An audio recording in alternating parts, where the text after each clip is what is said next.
বুক জিস্টের সাথে শুনুন বিশ্বসেরা বইগুলোর সারমর্ম। আসসালামু আলাইকুম বন্ধুরা, বুক গিস্টের জ্ঞানার্জনের এই যাত্রায় আপনাকে স্বাগত। সবার আগে মন থেকে ধন্যবাদ জানাই আমাদের সাবস্ক্রাইব করে পাশে থাকার জন্য। আমাদের একমাত্র উদ্দেশ্য হল সেরা বইয়ের নির্যাস আপনাদের কাছে পৌঁছে দেওয়া। সেই যাত্রায় আজ আমাদের সঙ্গী লেখক রায়ান হলিডের লেখা ডিসিপ্লিন ইজ ডেস্টিনি বইটি। আপনারা কি কখনো ভেবে দেখেছেন যে কিছু মানুষ কিভাবে জীবনে এতটা সাফল্য অর্জন করেন? কেন কিছু মানুষ প্রতিটি চ্যালেঞ্জ অতিক্রম করে এগিয়ে যান যখন অন্যরা পথেই থেমে যায়? এটা কি নিছকই প্রতিভার খেলা, নাকি এর গভীরে অন্য কোনো রহস্য লুকিয়ে আছে? যদি আমরা ইতিহাসের পাতা উল্টাই, তাহলে প্রত্যেক মহান ব্যক্তির জীবনে একটি সাধারণ গুণ খুঁজে পাব, শৃঙ্খলা। এই সেই আশ্চর্য শক্তি যা সাধারণ মানুষকেও অসাধারণ করে তুলতে পারে। রায়ান হলিডের অনবদ্য বই ডিসিপ্লিন ইজ ডেস্টিনি আমাদের শেখায় যে আমাদের ভবিষ্যৎ আমাদের অভ্যাস, আমাদের শৃঙ্খলা এবং আমাদের আত্মনিয়ন্ত্রণের উপর নির্ভরশীল। সাফল্য কেবল প্রতিভাবানদের জন্য নয়, বরং আসল বিজয় তাদেরই হয় যারা ধারাবাহিক বা অবিচল থাকেন। এই বইটিতে ইতিহাসের সেই মহান ব্যক্তিদের উদাহরণ দেওয়া হয়েছে যারা নিজেদের শৃঙ্খলার জোরে অসম্ভবকে সম্ভব করেছেন। কল্পনা করুন এক শিশুর কথা যে দারিদ্র্যের মধ্যে জন্মেছিল, যার কাছে কোনো সম্পদ ছিল না, কিন্তু সে নিজের শৃঙ্খলার জোরে নিজেকে এতটাই শক্তিশালী করে তুলেছিল যে সে বিশ্বের অন্যতম নেতায় পরিণত হয়। একজন খেলোয়াড় যিনি তার শরীর ও মনের উপর এমন নিয়ন্ত্রণ রেখেছিলেন যে তিনি প্রতিটি খেলায় ইতিহাস রচনা করে গেছেন। একজন লেখক যিনি প্রতিদিন একটি নিয়ম পালন করে বিশ্বের সেরা ভাবনাগুলোকে কাগজের বুকে ফুটিয়ে তুলেছেন। আপনার ভেতরেও সেই একই ক্ষমতা রয়েছে। পার্থক্য শুধু এইটুকু যে আপনি একে কতটা চিনতে পারেন এবং কতটা গ্রহণ করেন। শৃঙ্খলা কেবল সকালে তাড়াতাড়ি ওঠা বা প্রতিদিন ব্যায়াম করার মধ্যে সীমাবদ্ধ নয়। এটি আত্মপ্রভুত্বের শিল্প, নিজের উপর নিয়ন্ত্রণ পাওয়ার শক্তি। এটি সেই দক্ষতা যা শেখায় কখন না বলতে হয়, কখন নিজের ইচ্ছাকে সংযত করতে হয় এবং কখন লক্ষ্যের জন্য কঠোর পরিশ্রম করতে হয়, এমনকি যদি মনও না চায়। আপনি যদি আপনার জীবন পরিবর্তন করতে চান, তবে আপনাকে এই একটি গুণকে গ্রহণ করতে হবে, শৃঙ্খলা। একে কেবল একটি কঠোর শাস্তি হিসেবে দেখবেন না, বরং একে একটি মহাশক্তি হিসেবে গ্রহণ করুন যা আপনাকে সেই সব কিছু পর্যন্ত পৌঁছে দিতে পারে যা আপনি কখনো কল্পনা করেছেন। এই ভিডিওতে আমরা ডিসিপ্লিন ইজ ডেস্টিনি বইয়ের সেই গুরুত্বপূর্ণ ভাবনাগুলো বুঝব যা আপনার জীবনকে সম্পূর্ণরূপে বদলে দিতে পারে। আমরা জানব কিভাবে মহান ব্যক্তিরা তাদের শৃঙ্খলার মাধ্যমে অসাধারণ উচ্চতায় পৌঁছেছিলেন এবং কিভাবে আপনিও সেই পথে চলতে পারেন। তাই যদি আপনি আপনার ভবিষ্যৎ নিজের হাতে গড়তে চান, যদি আপনি আপনার স্বপ্নকে বাস্তবে রূপ দিতে চান, তাহলে এই ভিডিওটি শেষ পর্যন্ত অবশ্যই দেখুন। এটি কেবল একটি সারসংক্ষেপ নয়, এটি একটি মানসিকতার পরিবর্তন যা আপনার জীবনের দিশা বদলে দিতে পারে। আসুন এই যাত্রার সূচনা করি এবং বুঝি কেন শৃঙ্খলাই নিয়তি। অধ্যায় 1, ভোরের শক্তিকে জয় করুন, অ্যাটাক দ্য ডন। ভোরে ঘুম থেকে ওঠা কোনো সহজ কাজ নয়। নরম বাতাস, উষ্ণ লেপ আর আধভাঙ্গা ঘুম, এই আরাম কে ছাড়তে চায়? কিন্তু সেই লোকেরাই তাদের স্বপ্নকে সত্যি করতে চায় যারা তাদের ঘুম এবং আরামকে ত্যাগ করেন। শৃঙ্খলাবদ্ধ মানুষরা তাড়াতাড়ি ওঠেন, এই জন্য নয় যে তাদের ভালো লাগে, বরং এই জন্য যে তাদের কাছে একটি দৃঢ় উদ্দেশ্য থাকে। ভাবুন, যখন গোটা বিশ্ব গভীর ঘুমে আচ্ছন্ন, তখন আপনি আপনার ভবিষ্যতের ভিত্তি স্থাপন করতে পারেন। কেউ আপনাকে বিরক্ত করবে না, কোনো ফোন বাজবে না, কোনো মিটিং থাকবে না, থাকবেন শুধু আপনি এবং আপনার লক্ষ্য। সকালের সময় সবচেয়ে শুদ্ধ, সবচেয়ে শান্ত এবং সবচেয়ে শক্তিশালী হয়। যদি আপনার দেরিতে ওঠার অভ্যেস থাকে, তাহলে সম্ভবত আপনার সারাদিন সময়ের অভাব অনুভূত হয়। আপনি কেবল কাজেই ব্যস্ত থাকেন। অফিস, বাড়ি, পারিবারিক দায়িত্ব এবং দৈনন্দিন জীবনের দায়বদ্ধতা, এই সবের মাঝে আপনার নিজের জন্য দেখা স্বপ্নটি পিছিয়ে পড়ে। কিন্তু যদি আপনি কেবল 1 ঘন্টা আগে ওঠার অভ্যাস করেন, তাহলে আপনি আপনার জীবনের উপর একটি নতুন নিয়ন্ত্রণ প্রতিষ্ঠা করতে পারেন। যখন সব কিছু শান্ত থাকে, তখন আপনি আপনার চিন্তাভাবনাকে স্পষ্ট করতে পারেন, আপনার লক্ষ্যগুলিকে পুনরায় পর্যালোচনা করতে পারেন এবং আপনার পরিকল্পনাকেও আরও উন্নত করতে পারেন। টনি মরিসন একজন একক মা, যিনি 2 সন্তানের প্রতিপালন করছিলেন এবং একটি কঠিন চাকরিও সামলাচ্ছিলেন। সারাদিনের ক্লান্তি, বাচ্চাদের দেখাশোনা এবং অফিসের চাপ, এই সবের পর তার কাছে নিজের জন্য কিছুই অবশিষ্ট থাকত না। কিন্তু টনির ভেতরে একজন লেখক বাস করতেন এবং তিনি তার স্বপ্নকে মরতে দিতে চাননি। তাই তিনি একটি উপায় বের করলেন। তিনি খুব ভোরে উঠতে শুরু করলেন। যখন তার বাচ্চারা ঘুমিয়ে থাকত, যখন পৃথিবী তার স্বপ্নে ডুবে থাকত, টনি জেগে উঠতেন, নিজের জন্য এক কাপ কফি বানাতেন এবং জানালার পাশে বসে নিজস্ব কল্পনার জগতে হারিয়ে যেতেন। সেই সময় তাকে বিরক্ত করার মতো কেউ ছিল না, কোনো কাজের চিন্তা ছিল না, ছিল শুধু তার মস্তিষ্ক এবং তার শব্দ। টনি বিশ্বাস করতেন যে সূর্য ওঠার সাথে সাথে তার লেখক সত্তা পেছনে চলে যায় এবং তিনি একজন কর্মজীবী মা হয়ে ওঠেন। খাবার তৈরি করা, বাসন ধোয়া, বাচ্চাদের দেখাশোনা করা এবং বিল পরিশোধ করা, এগুলোই তার কাজ ছিল। একজন কৃষ্ণাঙ্গ মহিলা হওয়ায় সমাজ তার জন্য আরও বেশি অসুবিধা তৈরি করত। বিবাহ বিচ্ছেদের পর তিনি একাই তার সন্তানদের দেখাশোনা করছিলেন। তার সংগ্রাম কারো কাছে লুকানো ছিল না। দিনে অফিসের কাজ, রাতে বাড়ির দায়িত্ব, এই সব কিছুর পরও তিনি প্রতিদিন সকালে উঠে লিখতেন, কারণ তিনি জানতেন যে যদি তিনি না লেখেন তাহলে তার স্বপ্ন কেবল স্বপ্নই থেকে যাবে। টনির এই সমর্পণ ফলপ্রসূ হয়েছিল। 1970 সালে তার প্রথম উপন্যাস দ্য ব্লুয়েস্ট আই প্রকাশিত হয়। এরপর তিনি অসংখ্য বই লিখেছেন, শিশু সাহিত্য, উপন্যাস, ছোট গল্প এবং নাটক। তার পরিশ্রম এবং সংগ্রাম তাকে ন্যাশনাল বুক অ্যাওয়ার্ড, নোবেল পুরস্কার এবং প্রেসিডেন্সিয়াল মেডেল পর্যন্ত পৌঁছে দিয়েছিল। যদি টনি সেদিন সিদ্ধান্ত না নিতেন যে তিনি ভোরে উঠে লিখবেন, তাহলে হয়তো ইতিহাসে তার নাম লেখা থাকতো না। এবার ভাবুন, পরের বার যখন আপনি সকালে উঠতে আলস্য বোধ করবেন, তখন আপনার স্বপ্নের কথা মনে করুন। সেগুলোকে পূরণ করার জন্য আপনি কি পরিশ্রম করবেন না? আপনি কি আপনার ভবিষ্যৎকে আরও ভালো এবং উজ্জ্বল করতে চাইবেন না? আর সেই লোকদের কথা ভাবুন যারা আপনার আগে উঠে আপনার চেয়ে এগিয়ে যাচ্ছে। আপনি কি তাদের জিততে দেবেন, নাকি উঠে নিজের জীবনের রাশ নিজের হাতে তুলে নেবেন? আপনার পূর্বপুরুষরাও সকালে তাড়াতাড়ি উঠতেন। মাঠে কাজ করা, শিকারে যাওয়া, জিনিস তৈরি করা, এই সবই তারা কখনো আলস্যের কারণে ছেড়ে দেননি। তারা জানতেন যে সময়ের সঠিক ব্যবহারই জীবনের সবচেয়ে বড় পুঁজি। আর আজ আপনার কাছে আগের চেয়ে অনেক বেশি সুযোগ রয়েছে। আপনার কাছে সেই সমস্ত সরঞ্জাম আছে যা আপনাকে আপনার স্বপ্ন পর্যন্ত নিয়ে যেতে পারে। শুধু একটি অভ্যাস, সকালে তাড়াতাড়ি ওঠার অভ্যাস, আপনার জীবনকে সম্পূর্ণরূপে বদলে দিতে পারে। তাহলে আপনি কি প্রস্তুত আপনার স্বপ্নের জন্য সূর্যের আগে জাগতে? অধ্যায় 2, শুধু লেগে থাকুন, জাস্ট শো আপ। কখনো কখনো আমাদের কাছে হাজারটা অজুহাত থাকে। আজ মেজাজ ভালো নেই, একটু ক্লান্তি লাগছে, কাল থেকে শুরু করব। কিন্তু সত্যিটা হলো, যদি আপনি আপনার স্বপ্নকে বাস্তবে পরিণত করতে চান, তবে আপনাকে প্রতিদিন তার জন্য উপস্থিত থাকতে হবে। আপনার মন চাক বা না চাক, আপনি ক্লান্ত হন বা না হন, আপনার প্রেরণা থাকুক বা না থাকুক, তাতে কিছু যায় আসে না। শুধু অবিচল থাকাটাই জরুরি। যদি আপনি ওজন কমাতে চান, তাহলে প্রতিদিন 1 মাইল চলুন। যদি ভায়োলিন বাজানো শিখতে চান, তাহলে প্রতিদিন 10 মিনিট অনুশীলন করুন। যদি একটি বই লিখতে চান, তাহলে প্রতিদিন কয়েক পৃষ্ঠা অবশ্যই লিখুন। আর যদি আপনার কর্মজীবনে এগিয়ে যেতে চান, তাহলে প্রতিদিন নতুন মানুষের সাথে সংযোগ স্থাপন করুন।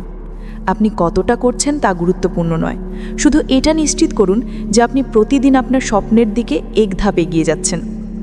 আমরা প্রায়শই আমাদের কাজের ফলাফল নিয়ন্ত্রণ করার চেষ্টা করি, কিন্তু সত্যিটা হলো আমরা কেবল আমাদের প্রচেষ্টা নিয়ন্ত্রণ করতে পারি।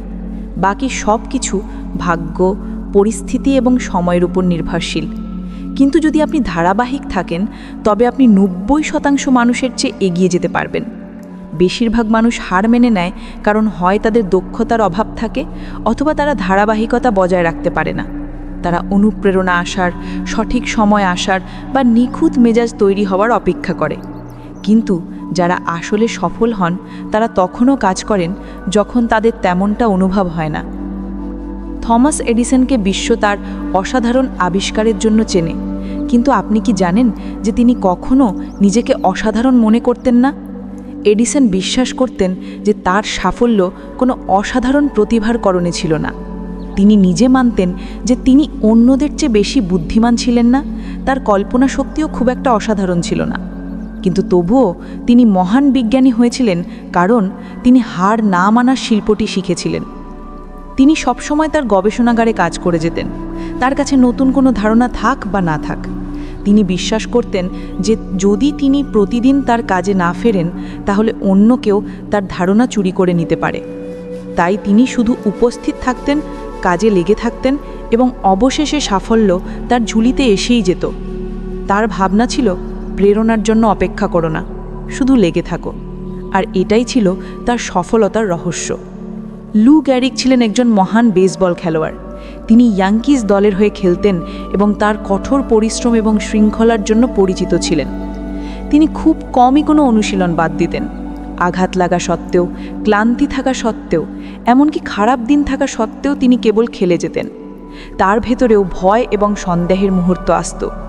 বেশ কয়েকবার তো তিনি ইয়াঙ্কিস ছাড়ারও কথা ভেবেছিলেন, কিন্তু তার কোচ তাকে থামিয়ে বলেছিলেন, একজন সাধারণ খেলোয়াড় এবং একজন মহান খেলোয়াড়ের মধ্যে পার্থক্য শুধু একটাই, কে মাঠে টিকে থাকে আর কে হার মেনে চলে যায়। গেরিক বুঝতে পেরেছিলেন যে তাকে কেবল অনুশীলন করেই যেতে হবে। তার মনে এই কথাটি গেঁথে গিয়েছিল যে তিনি তার পরিশ্রমের ফলাফল নিয়ন্ত্রণ করতে পারবেন না, কিন্তু তিনি নিজেকে উপস্থিত রাখতে পারবেন। কখনো কখনো তিনি সপ্তাহের পর সপ্তাহ ধরে খেলতেন, কোনো বড় সাফল্য ছাড়াই, কিন্তু তবুও তিনি খেলে যেতেন, কারণ তিনি জানতেন যে চেষ্টা না করাটা পুরোপুরি হার মেনে নেওয়ার সমান। আপনি কতটা প্রতিভাবান তা ততটা গুরুত্বপূর্ণ নয়। সবচেয়ে বড় পার্থক্য গড়ে দেয় আপনার সমর্পণ এবং ক্রমাগত কাজ করার অভ্যাস। আমরা সবাই কখনো কখনো অনুপ্রেরণাহীন এবং সন্দিগ্ধ বোধ করি। আমরা ভাবি যে হয়তো আমার মধ্যে সেই ক্ষমতা নেই, হয়তো এটা আমার জন্য নয়, হয়তো অন্য কেউ আমার চেয়ে ভালো করছে। আপনার মন বলবে, আজ ছেড়ে দাও, কাল করে নিও। কিন্তু আপনাকে নিজেকে প্রতিদিন আপনার স্বপ্নের জন্য দাঁড় করাতে হবে।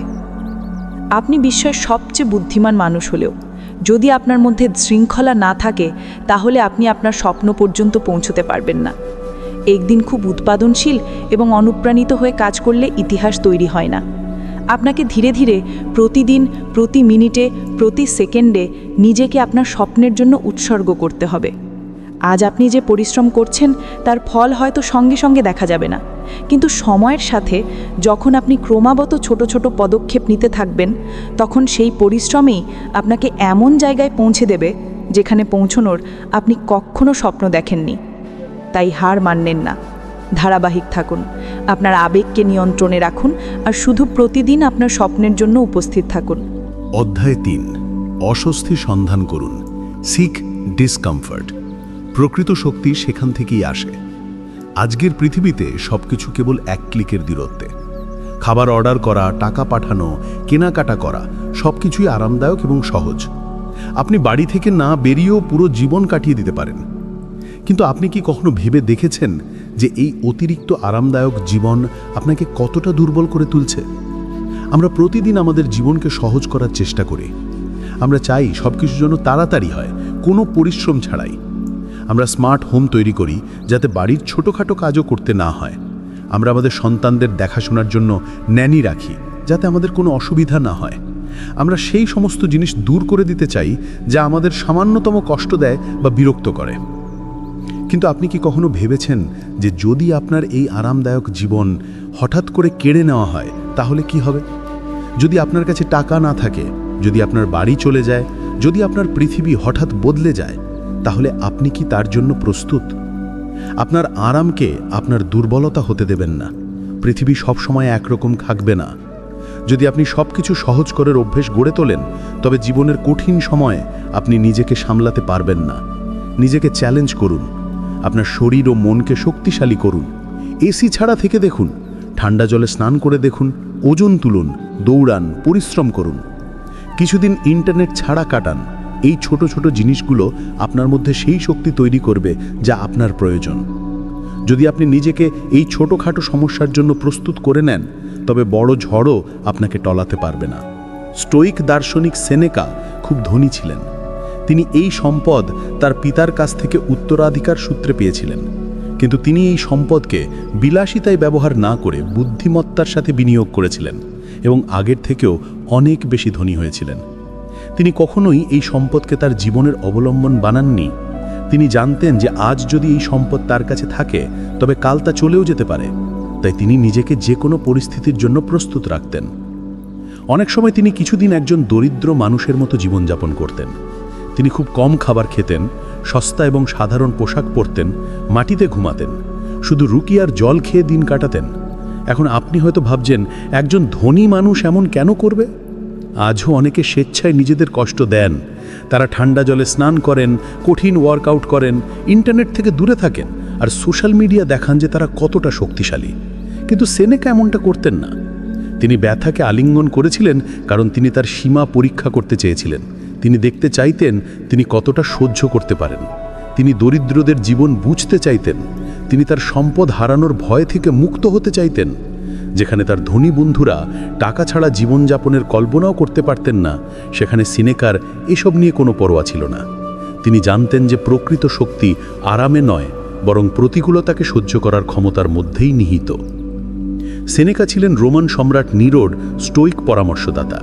কিন্তু যখন নিরো নিষ্ঠুর এবং খামখেয়ালি হয়ে উঠতে লাগলেন, তখন সেনেকা তাকে ছেড়ে দেওয়ার সিদ্ধান্ত নেন। নিরো বুঝতেই পারছিলেন না যে কোনো মানুষ এত অর্থ আর আরামায়েশ ছেড়ে নিজে থেকে চলে যেতে পারে। তিনি ভাবলেন সেনেকাকে আটকানোর একটাই উপায় আছে, তাকে বিষ দিয়ে মেরে ফেলা। কিন্তু আশ্চর্যের বিষয় হলো, বিষ সেনেকার উপর কোনো প্রভাবই ফেলল না। কেন? কারণ তিনি আগে থেকেই একটা সাদামাটা জীবনযাপন করছিলেন। তার শরীর এতটাই দুর্বল হয়ে গিয়েছিল যে বিষের জন্য তাতে কোনো জায়গাই ছিল না। এটাই হলো আসল প্রস্তুতি, এটাই হলো নিজেকে সব পরিস্থিতির জন্য তৈরি রাখা। এবার ভাবুন, যদি আপনার জীবনে কখনো কোনো বড় সংকট আসে, তাহলে কি আপনি প্রস্তুত থাকবেন? যদি আপনি সবসময় আরামদায়ক জীবনযাপনের অভ্যেস করে ফেলেন, তাহলে কোনো কঠিন পরিস্থিতিতে নিজেকে সামলাতে পারবেন না। তাই আজ থেকেই নিজেকে তৈরি করা শুরু করুন। একটু অস্বস্তি বোধ করতে শিখুন। আপনার শরীর ও মনকে শক্তিশালী করুন। আপনার কমফর্ট জোন থেকে বেরিয়ে আসুন। এটাই একমাত্র উপায় যার মাধ্যমে আপনি যে কোনো পরিস্থিতিতে নিজেকে শক্তিশালী রাখতে পারবেন। জীবন কখনো সহজ থাকবে না। যদি আপনি প্রস্তুত থাকেন, তাহলে কোনো প্রতিকূলতাই আপনাকে টলাতে পারবে না। অধ্যায় 4, জরুরি বিষয়কে গুরুত্ব দিন। Keep the main thing. আজকের দ্রুতগতির পৃথিবীতে সবাই আপনার মনোযোগ চায়। সবাই চায় আপনি তাদের কথা শুনুন, তাদের সাথে সময় কাটান, তাদের প্রয়োজন পূরণ করুন। কিন্তু প্রশ্ন হলো, আপনার নিজের স্বপ্ন, আপনার নিজের লক্ষ্য, আপনার নিজের পরিবারের জন্য আপনার কাছে কতটুকু সময় অবশিষ্ট আছে? যদি আপনি বিক্ষেপ বা মনোযোগের বিচ্যুতি দূর করতে না শেখেন, তাহলে আপনি আপনার জীবনের সবথেকে গুরুত্বপূর্ণ কাজগুলো সম্পন্ন করতে ব্যর্থ হবেন। সাকসেস তাদেরই মেলে যারা তাদের প্রাধান্য বোঝে এবং নিজেদের সময় রক্ষা করতে জানে। সব কিছুর জন্য হ্যাঁ বলা কেবল আপনার ক্লান্তি ও বিভ্রান্তি বাড়াবে। আপনি অন্যদের খুশি করতে গিয়ে নিজের থেকে দূরে সরে যাবেন। আপনার জীবন অন্য কারোর পরিকল্পনা অনুযায়ী চলতে শুরু করবে, এবং যখন আপনি তা উপলব্ধি করবেন, ততক্ষণে অনেক দেরি হয়ে যাবে। একটু ভাবুন, আপনি অফিসে একটি অতিরিক্ত প্রকল্পের জন্য হ্যাঁ বলেছেন, কিন্তু তার কারণে নিজের সন্তানের স্কুলের অনুষ্ঠানে যেতে পারেননি। আপনি বন্ধুদের পার্টিতে যোগ দেওয়ার জন্য হ্যাঁ বলেছেন, কিন্তু সেই সময়ে আপনি আপনার নতুন বইয়ের প্রথম অধ্যায় লিখতে পারতেন। আপনি সবার সাথে দেখা সাক্ষাৎ কথাবার্তা বলার জন্য হ্যাঁ বলেছেন, কিন্তু সেই সময়ে আপনি নিজের উপর কাজ করতে পারতেন, নিজের দক্ষতা উন্নত করতে পারতেন। আপনার কি মনে হয় না যে প্রত্যেক হ্যাঁয়ের পেছনে কিছু না কিছু হারাতে হচ্ছে? সীমা নির্ধারণ করতে শিখুন, নইলে হারিয়ে যাবেন। সফল ব্যক্তিরা কেবল সেই সব বিষয়েই সময় দেন যা তাদের জীবনে সত্যিই গুরুত্বপূর্ণ। তারা কোনো অপরাধবোধ ছাড়াই সেই সমস্ত জিনিসকে না বলে দেন যা তাদের লক্ষ্য থেকে বিচ্যুত করে। যদি আপনি কিছু না ভেবেচিন্তে সব বিষয়ে জড়িয়ে পড়েন, তবে ধীরে ধীরে আপনার অগ্রাধিকারগুলি ঝাপসা হয়ে যাবে। যদি আপনি অন্যদের খুশি করতে ব্যস্ত থাকেন, তবে নিজের সুখকে ত্যাগ করতে হবে। যদি আপনি বিক্ষেপ নিয়ন্ত্রণ না করেন, তবে তারা আপনাকে নিয়ন্ত্রণ করবে। বুকার টি ওয়াশিংটন ছিলেন টাস্কিগি ইনস্টিটিউটের প্রতিষ্ঠাতা। তার জীবন ছিল অত্যন্ত ব্যস্ত। তিনি ক্রমাগত ভ্রমণ করতেন, দাতাদের সাথে দেখা করতেন, বক্তৃতা দিতেন, তহবিল সংগ্রহের অনুষ্ঠান পরিচালনা করতেন এবং এর মধ্যেই 5টি বইও লিখেছিলেন। এত কিছু একজন মানুষ কিভাবে করতে পারেন? উত্তর খুব সহজ। তিনি তার সময়ের সুরক্ষা করেছিলেন। তিনি জানতেন তার লক্ষ্য কী এবং শুধুমাত্র সেই বিষয়গুলিতেই মনোযোগ দিয়েছিলেন। যখন মানুষ তার সমালোচনা করত, তাকে স্বার্থপর বলতো, তখন তিনি এসব কথায় কানই দেননি। যদি তিনি তার বিক্ষেপ নিয়ন্ত্রণ না করতেন, তবে তার স্বপ্ন অসম্পূর্ণই থেকে যেত। তিনি সমাজে পরিবর্তন আনার স্বপ্ন দেখেছিলেন এবং তার জন্য তিনি প্রতিটি অপ্রয়োজনীয় জিনিসকে না বলেছিলেন।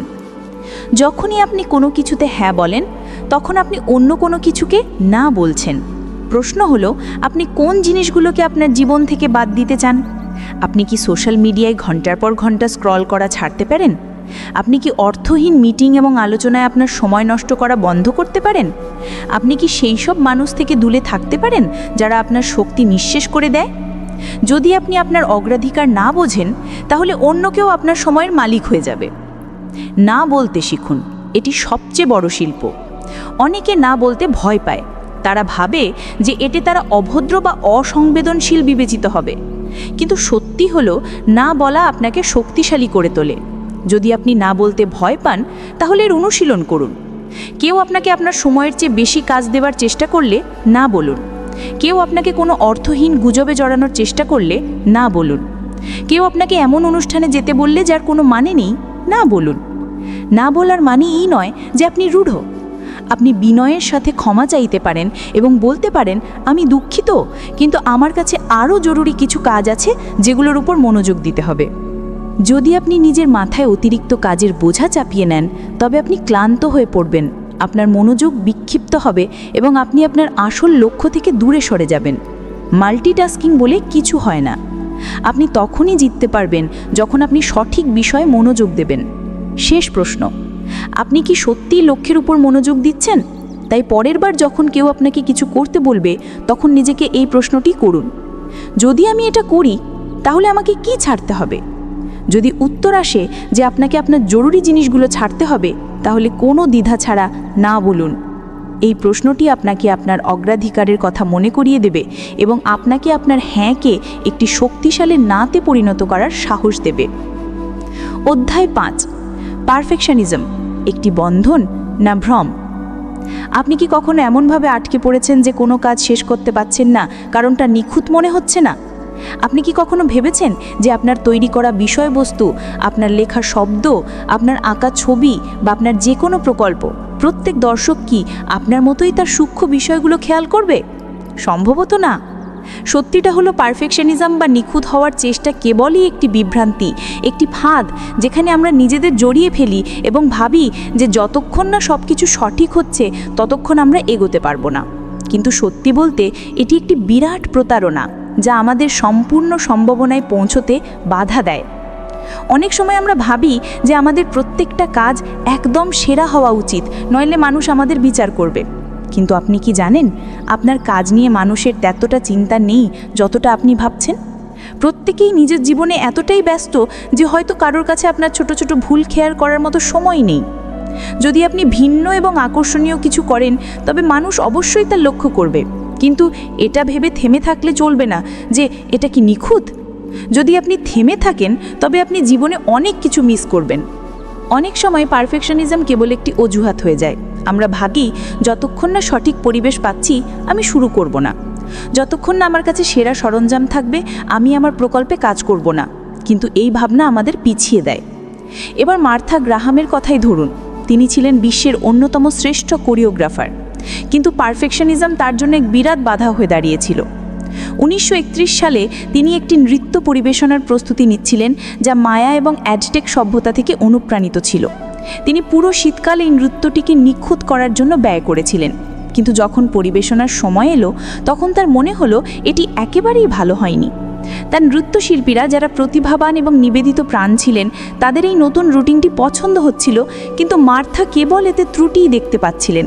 তিনি বারবার জিনিস বদলাতে লাগলেন, সামঞ্জস্য করতে লাগলেন এবং প্রত্যেকটি ছোটোখাটো বিষয় নিয়ে চিন্তিত হতে লাগলেন।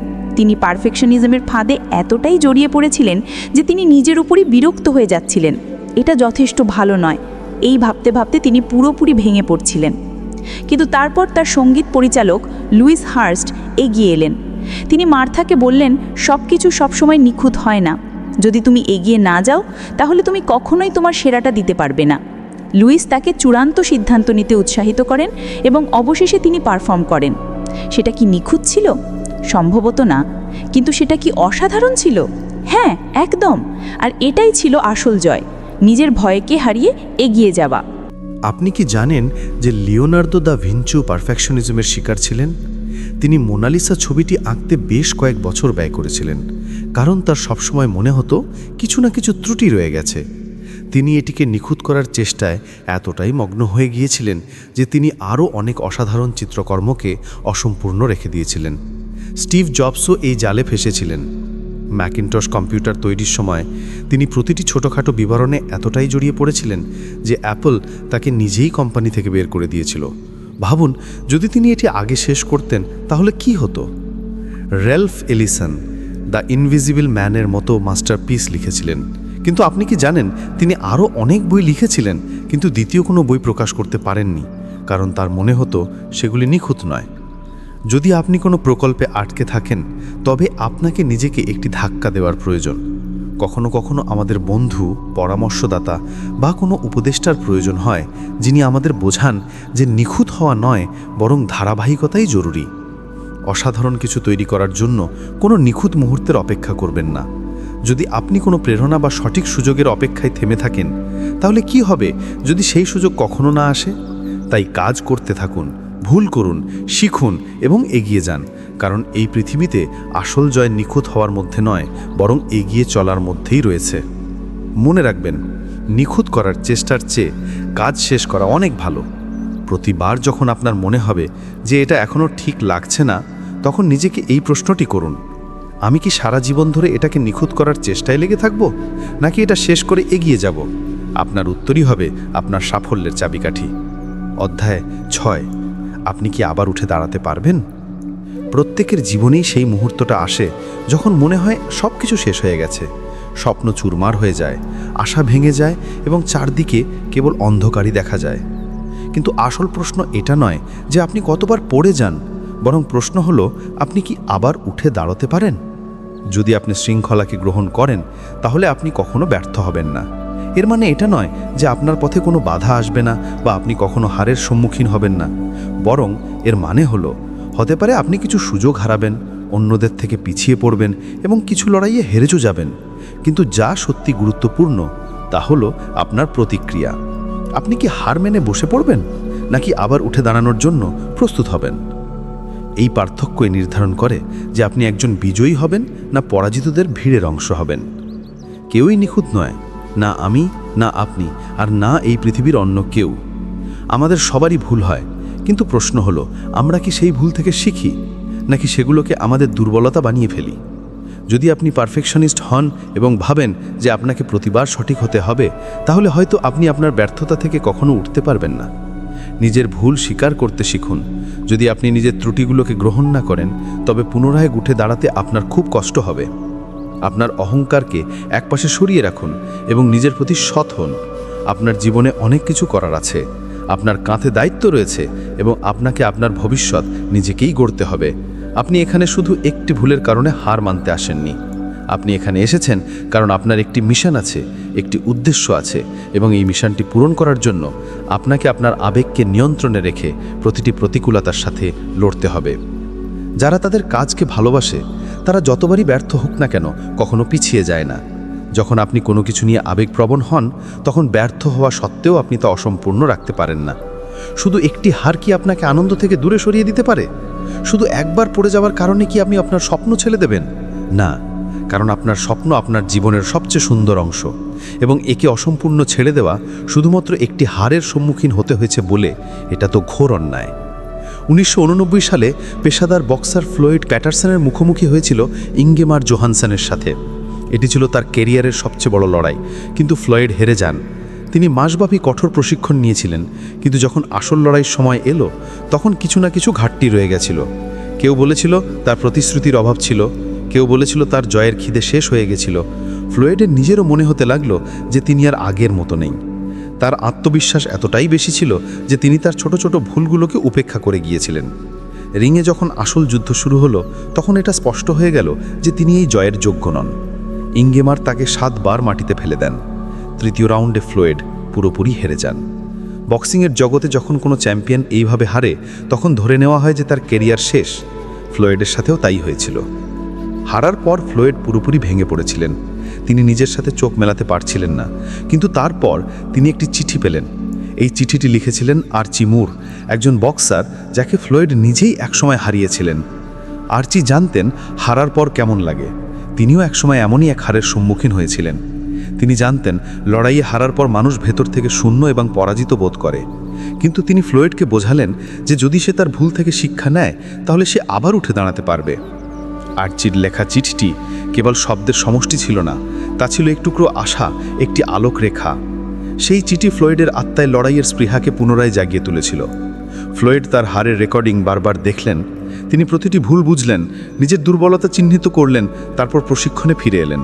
তিনি তার অহংকারকে পিছনে ফেলে দুর্বলতার উপর কাজ করে নিজের সমস্ত শক্তি দিয়ে ঝাঁপিয়ে পড়লেন। 1 বছর কঠোর পরিশ্রমের পর তিনি পুনরায় ইঙ্গেমারকে চ্যালেঞ্জ করেন। এবার তিনি এক অন্য মানুষ ছিলেন। এবার তিনি আগের চেয়ে অনেক বেশি শক্তিশালী ছিলেন। এবার তিনি তার দুর্বলতাকে শক্তিতে পরিণত করেছিলেন। ফ্লয়েড রিংয়ে ইঙ্গেমারকে এমন জোরে আঘাত করলেন যে সে আর উঠে দাঁড়াতে পারল না। ইতিহাসে প্রথমবারের মতো কোনো হেভিওয়েট বক্সার তার হারানো বেল্ট পুনরায় জিতে নিলেন। যদি আপনি আপনার জীবনের এমন কোনো মোড়ে দাঁড়িয়ে থাকেন যেখানে আপনার মনে হচ্ছে সব কিছু শেষ হয়ে গেছে, তবে নিজেকে শুধু একটি প্রশ্ন করুন, আমিও কি হার মেনে বসে থাকব, নাকি আবার উঠে দাঁড়িয়ে লড়ব? কারণ এটি শুধু একটি লড়াই ছিল না, এটি সেই প্রত্যেক মানুষের গল্প যে কখনো হারের সম্মুখীন হয়েছে। যদি ফ্লয়েড আবার উঠে দাঁড়াতে পারে, যদি আর্চি তার যন্ত্রণা থেকে বেরিয়ে আসতে পারে, যদি প্রত্যেক মহান ব্যক্তি তার ব্যর্থতার পরেও এগিয়ে যেতে পারে, তাহলে আপনি কেন পারবেন না? মনে রাখবেন, হার আপনার জীবনের শেষ নয়, এটি কেবল নিজেকে আরও উন্নত করার একটি নতুন সুযোগ। তাই উঠুন, প্রস্তুত হন এবং পুনরায় লড়াই করুন। কারণ পড়ে যাওয়া মানুষেরা ইতিহাস তৈরি করে না, বরং যারা পড়ে গিয়ে আবার উঠে দাঁড়ায় তারাই ইতিহাস রচনা করে। অধ্যায় 7, অর্থ এক বিপজ্জনক অস্ত্র। আমরা সবাই আমাদের জীবনে আর্থিক স্বাধীনতা অর্জনের জন্য প্রাণপণ পরিশ্রম করি, দিনরাত ছুটে বেড়াই, নিজেকে নিঃশেষ করে দিই, শুধু এই জন্য যে একদিন এমন আসবে যখন আমাদের টাকার চিন্তা করতে হবে না। কিন্তু দুঃখের বিষয় হলো, যখন আমরা সেই লক্ষ্যে পৌঁছাই তখন আমরা আমাদের সুখকে কোথাও পেছনে ফেলে আসি। কখনো খেয়াল করেছেন, দরিদ্র মানুষ টাকা রোজগারের জন্য তার বর্তমানকে উৎসর্গ করে। সে ভাবে, আর একটু পরিশ্রম করে নি, কাল আরাম করব। আর ধনী মানুষ, সে তার অর্থ এমনভাবে উড়িয়ে দেয় যেন তা কখনো শেষ হবে না। সে ভাবে, এখন জীবনটা উপভোগ করে নি, কালকেরটা কাল দেখা যাবে। এই দুটি পদ্ধতি জীবনযাপনের সঠিক পথ নয়। আমাদের একটি ভারসাম্য তৈরি করতে হবে। অর্থ উপার্জন করা জরুরি, কিন্তু নিজের জীবনকে উপভোগ করা তার চেয়েও বেশি গুরুত্বপূর্ণ। বেব রুথ, সেই নাম যা আমেরিকার সবাই জানত, বেসবলের দুনিয়ার এক উজ্জ্বল নক্ষত্র, যিনি নিজের প্রতিভায় কোটি কোটি হৃদয় জয় করেছিলেন। কিন্তু যখন অর্থের প্রসঙ্গ এলো, তখন তিনি একেবারে শিশুর মতো আচরণ করলেন। ইয়াঙ্কিস দলের হয়ে খেলার সময় তিনি মাসে $7,000 উপার্জন করতেন, যা সেই সময় আমেরিকার রাষ্ট্রপতির বেতনের চেয়েও বেশি ছিল। কিন্তু তিনি সেই টাকা দিয়ে কি করলেন? প্রথমে মোটরসাইকেল কিনলেন, তারপর স্পোর্টস কার, এরপর দামি ব্র্যান্ডের পোশাক, চামড়ার কোট, হীরের পিন এবং সিল্কের শার্ট। স্ত্রীর সাথে ঝগড়া হলে তার সমাধান করলেন $5,000 একটি পশমের কোট দিয়ে। রুথ বুঝতেই পারেননি যে অর্থ চিরকাল থাকবে না। যখন ইয়াঙ্কিস দল আর্থিক সংকটে ভুগছিল, তখন তিনি অহেতুক পার্টিতে টাকা ওড়ানোয় ব্যস্ত ছিলেন। একবার তিনি একটা হোটেলে উঠেছিলেন যেখানে পিয়ানো ছিল না, তাই তিনি হোটেলের জন্য একটা আস্ত পিয়ানোই কিনে ফেললেন।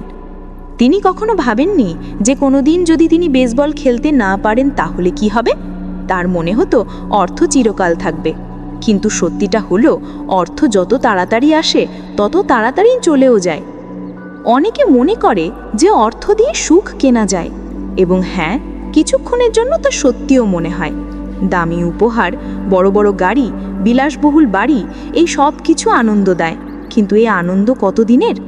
রুথের মতো মানুষেরা শৈশবে দারিদ্র্য এবং ভালোবাসার অভাবের মধ্যে দিয়ে বড় হয়। বড় হয়ে তারা তাদের ভেতরের শূন্যতাকে অর্থ দিয়ে ভরানোর চেষ্টা করে। তাদের মনে হয় যত বেশি টাকা খরচ করবে তত বেশি খুশি থাকবে, কিন্তু বাস্তবিকতা এর সম্পূর্ণ বিপরীত। দরিদ্র মানুষ অর্থের জন্য আকুল হয়, আর ধনী মানুষ শান্তির জন্য। সত্যিটা হলো, এই পৃথিবীতে কোনো মানুষই পুরোপুরি স্বাধীন বা পুরোপুরি সুখী নয়। অর্থ আমাদের কেবল একটি নির্দিষ্ট সীমা পর্যন্ত স্বাধীনতা দিতে পারে। যখন আমাদের কাছে এতটা অর্থ থাকে যে আমরা আমাদের জরুরি খরচ মেটাতে পারি এবং শখ পূরণ করতে পারি, তখনই আমাদের সন্তুষ্ট থাকা উচিত।